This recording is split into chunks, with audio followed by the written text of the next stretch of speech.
আচ্ছা, এখন আমি এমপি হওয়ার পরে 4.5 মাস থেকে 5 মাস হয়েছে। আমি আগে জানতে চাই যে আমি যা যা দিছিলাম এগুলা দাও। আমার ভালো লাগতেছে কি দিছি এইটার জন্য না, ভালো লাগতেছে 4 মাসের মধ্যে তোমাদের চেহারার সামনে আইসা দাঁড়াইছি তো 4 বার, 3-4 বার তো দেখছো এমপি রে। এইটাই আমার বড় সফলতা যে আমার ভোটারের সাথে আমার চোখে চোখে সম্পর্ক হইতাছে। আগের এমপি তো বা আগের নেতাদেরকে বেশিরভাগ দেখাই যায় নাই।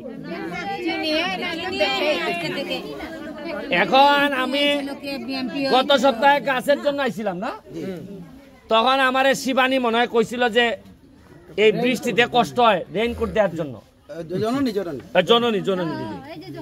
তখন আমি কইছিলাম যে আমি দিমুগো দিদি। এইবার আমি ঢাকা গেছি, ভালো টাকা আমার ইনকাম হয়েছে হাইকোর্টে, টাকা খরচা কইরা নিজের টাকা খরচ কইরা কিনছি। সরকারিভাবেও বরাদ্দ করার চেষ্টা করতেছি, আশা করি আগামী মাসে পাইয়ে যাবো।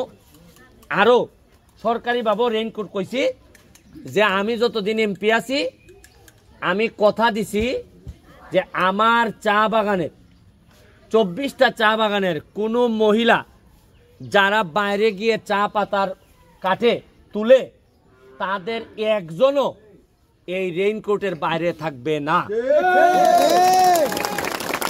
আমার এলাকার চা বাগানের আগামী 5 বছর পরে আমি এমপি থেকে চলে যাওয়ার সময় আমি দেখে যাইতে চাই আমার চা বাগানের প্রতিটা মহিলা শ্রমিক তাদের চেহারা দেখলেই বোঝা যাবে যে না কিছু যত্ন আত্মীয় হয়েছে এদের উপর। শোনা, যত্ন হয় কিনা গাছের অবস্থা দেখলে বোঝা যায় না, মানুষের চেহারা দেখলে বোঝা যায় যে যত্ন হইতাছে কিনা। আমার যেভাবে আমি পাইছিলাম আমার চা বাগানের মহিলাদের 4.5 বছর পরে আমি রাইখা যাইতে চাই এদের চেহারা দেখলেই যেন বোঝা যায় যে না এই গাছেরও কিছু চর্চা হয়েছে, এই কারণেই এরা মাশাআল্লাহ এখন একটু ভালো অবস্থায় আছে। তোমরা বলছিলা রেইনকোটের জন্য, আমি অলরেডি 1000 রেইনকোট নিয়ে আইছি। বৃষ্টির সময় আমার ভিডিও পাঠাইছে, পরশুদিন দেখলাম এই চা পাতা এখান থেকে দিতেছে আর জোরে বৃষ্টি হইতেছে।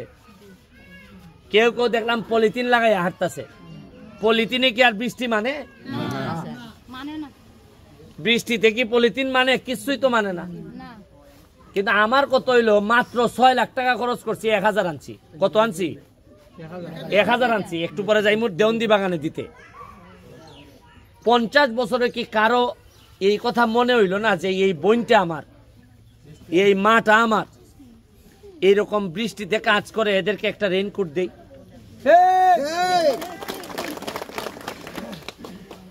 আর বক্তব্যের সময় তো বোঝা যায় যে সবচেয়ে খারাপ আমি, সবচেয়ে খারাপ। শুনেন, এই বক্তব্য দাঁড়াইছিলাম মার্কানিয়া, আমি একটা এমপি নির্বাচন করছিলাম, আমারে বলা হয়েছে আমি নাকি জারজ। এদেরকে বলতে চাই দেখা যাও জারজে কি করে আর তোমরা কি করছো বাকি। বলছো আমার জন্মের মধ্যে অভিশাপ আছে, এইবার দেখা যাও অভিশাপ বলা তোমাদের যে মুখে বলা অভিশাপ বলা ছেলে কত মানুষের শান্তির কারণ হইতেছে, এটা দেখা যাও তুমি।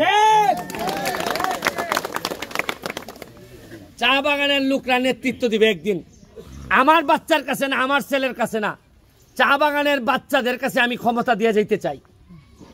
মৃত্যুর আগে দেখে যেতে চাই চা বাগানের লোকরা নেতৃত্ব দিবে। এটা আমার একটা স্বপ্ন। যোগ্যতার ভিত্তিতে নেতৃত্ব দিবে। আর না বহুত হয়েছে, শুধু মহিলা ভাইস চেয়ারম্যানও আপনাদের চা বাগান থেকে হয়েছে, হয়েছে না? আমি চেষ্টা করে যাব আপনাদের ভাগ্য বদলের জন্য। আপনারা শুধু আমার জন্য আশীর্বাদ রাখবেন। আরো যারা যা যা ভবিষ্যতে আসতেছে, ভবিষ্যতে আমার ইচ্ছা আছে আপনাদেরকে বুটের ব্যবস্থা করা, পায়ে যে বুট, যারা আপনারা গাম বুট টাইপের, যেটা দিয়ে আপনারা এইভাবে পায়ের অবস্থাও তো খারাপ, বুট আমি চেষ্টা করতেছি চায়না থেকে আনা যায় কিনা, যে সবাই জুতা দিমু, জুতা দিয়ে যেন কাজের সময় আপনারা জুতা দেয়া বিদেশের মতো কাজ হইব। কোম্পানিতে যে ওরা কাজ করে, আরে তোমরা চিন্তা করো করে ভালো আলাপ না হইলে বিয়াই দিও না, কইও ব্যারিস্টার সুমন আমার এমপি। ভালো আলাপ তার আর বিয়া দিতাম না, কইলেই বিয়া দিলাম, হইতো না। এবার আমি তোমার এমপি, কোনো ভয় পাইবা না। পাতলা মারামারির দিন শেষ, শেষ নেই। আমার জন্য আশীর্বাদ রাখবা। আমি আমার মার কাছ থেকে যে দোয়া পাইছি, তোমরাও আমার মার মতো, তোমাদের কাছ থেকে আমি এই দোয়া নিয়ে এই পৃথিবী থেকে বিদায় নিতে চাই। এমপি হওয়া জীবনে সফলতা না, সফলতা হইলে এমপি না থাকলে পরে তোমরা যদি দৌড়াইয়া গিয়া বলো এই আমার সুমন ভাই আইছে, এটাই আমার জীবনের সবচেয়ে বড় সফলতা। তোমাদের রাস্তা ঘাট মন্দিরের জন্য কাজ চলতেছে, যা পারছে, খালি তোমাদের মন্দির না, কোন চা বাগানের 24টা চা বাগানের কোন মন্দিরের কাজ অসম্পূর্ণ থাকবে না। আমি আছি তোমাদের পড়াশোনার জন্য, আস্তে আস্তে একটা করে ধরতেছি। মাত্র 4 মাস হয়েছে, যাইতেই তো লাগে, 23টা বাগানে যাইতেই তো সময় লাগে।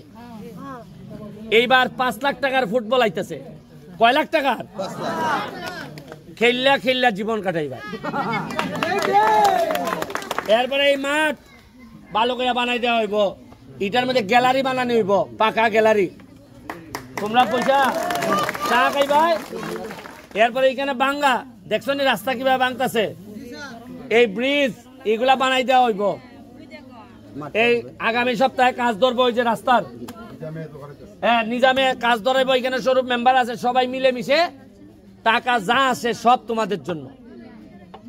এবং তোমরা, আমার কাছে মনে হয়েছে যে আমি এই যে একটা ভোট তোমরা আমারে দিছিলাই, এইটা তোমাদের আমি চেষ্টা করবো এই এক ভোটের মাধ্যমে তোমাদের জীবনের ইতিহাস আমি পাল্টাই দিতে চাই। খালি তোমরা না, শ্রীমঙ্গল মৌলভীবাজারের যারা চা শ্রমিক ভাই বোনেরা আছে, এরাও কিন্তু ভিডিও দেখতেছে।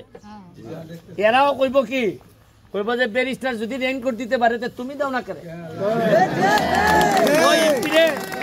এরার এমপিরে ধরবো। এই জন্যই অনেক এমপি আছে আমারে সহ্য করতে পারে না, কয় হালাই তো সব বুঝে বইলা দিতেছে রে। আমরা আগে গোপনে করতাম, এখন তো পারি না রে। তোমরা রেডি থাকো, যে কোনো সময় আমি কনি খাইমু, কারণ সহ্য হইতাছে না। এরার কত হইলে খালি পকেট মোটা হইব, সবাই না কিছু। তবে আমি তোমার যা বন্ধু বান্ধব আছে না, শ্রীমঙ্গল মৌলভীবাজার সিলেট আছে না, কানে কানে ফোন করে কইবা তোরা রেইনকোট পাইছস না, আমরা এমপি তো রেইনকোট দিছে, দেখনে এরা লইয়া তোরা নি তুলাইব। এরপরে কইবা আম গাছ পাইছস নেই, কিতা করবা ফোন দিয়ে কি কইবা পাইছস নি, আমরা পাইছি বে, হ্যাঁ আরো দিছে। এরপরে কইবা গাম বুট পাইছস নি, বুট আইতাছে, জুতা। এরপরে যখন এরা কিচ্ছু পাইতো না, এরপরে জুতা উড়াই আমার পরে দৌড়াইব, পাগলা ঘন্টা পাশে দৌড়াইব। ঠিক আছে, আশীর্বাদ রইল। আর আমরা যারা পড়ছি আমরা এখান থেকে একটা ছবি তুলে লাইনি। আচ্ছা না, এটা তুলে লাইনি, এখান থেকে এইভাবে তুলে লাইনি। আইতো না, ভালো আইতো না। আচ্ছা না, সেলফি না, এটা তো দেখা যাইতো। আচ্ছা আপনারা এই জায়গাটা খালি করেন, ওই যে 1 সেকেন্ড, ওই যে দাঁড়াও, উঁচা জায়গাটা আছে না, উঁচা জায়গাটা ওই ঘরের সামনে ড্রেস পরা তারাকে দাঁড়ায় যায় ওই জায়গায়।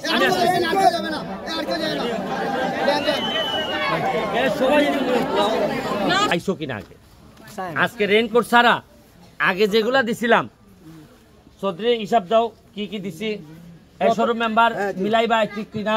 আর তোমরা যদি একেবারে কেউ পাইয়া না থাকো, হাত তুলবা যে আমরা কেউ পাইছি না, তাহলে বুঝবো মাইরা দিছে, এখানে পাতলা মারছে।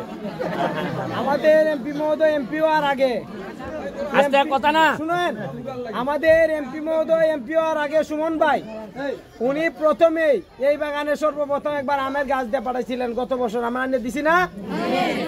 তারপর যখন মালিক পক্ষের সাথে দ্বন্দ্ব ছিল, আপনাদের খাবার পাইছেন না, উনি বলছিলেন যে আমি যদি ভাত খাই তাহলে তারাও ভাত খাবে, তখন কি চাউল না এখানে বিতরণ করছি না, করছি। এখন আবার এই বছর যখন আবার আম গাছ দিচ্ছেন, আম গাছ আনি আবার দিছি না?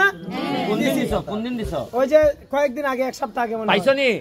পাইছি। ঠিক আছে, হ্যাঁ। তারপর ওই যখন এই তুফানে যখন ঝড় বৃষ্টিতে ক্ষতি হইলো, আমি 11টা নাম পাইছি, 9টা নাম পাইছি সারা ইউনিয়নে।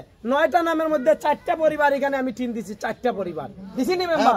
নাম কও, পরিবারের নাম কও। এই মমতা, কুসুম পাইছি। হাত তুলো দেখি কুসুম। এই যে পাইলি মমতা, হ্যাঁ। কল্পনা করে। আচ্ছা আচ্ছা, পাইছো নি? না আবার কোন ম্যানেজ করে আনছে, কই হাত তুলিস? হ্যাঁ। না পাইছে। তারপর ইদানিং গিয়ে আবার বাগানের দুঃসময় দেখা দিছে। তাও এমপি মহোদয় কইছেন যে সবাইরে চাল দিয়ে দেও। আমি যতটুকু পারছি এখানে আইনা বৃষ্টি ভেজা দিনে সবাইরে কি চাল দেই নাই? এটা কোন দিন দিছ? এটা 10 দিন আগে দিছি। হ্যাঁ, 10 দিন আগে পাইছো নি চাল? তারপর না আগেরটা কইতাছে? পাইছো 10 দিন আগে? এমপি মহোদয় কইছেন যে এখানের জায়গাটা খাতা সর্বপ্রথম একটু সাইলেন্ট থাকেন। সর্বপ্রথম সবাই না, কইছেন যে সবাই না। এই রাস্তাটা করে দেওয়ার জন্য আজকে এমপি সাহেব আমি জানি কালকে বৃষ্টির মধ্যে ডরাইও এমপি সাহেবরে ভয় পাইয়া রাস্তাটা তাড়াতাড়ি করছি, সারাদিন বৃষ্টিতে ভিজা করছি না।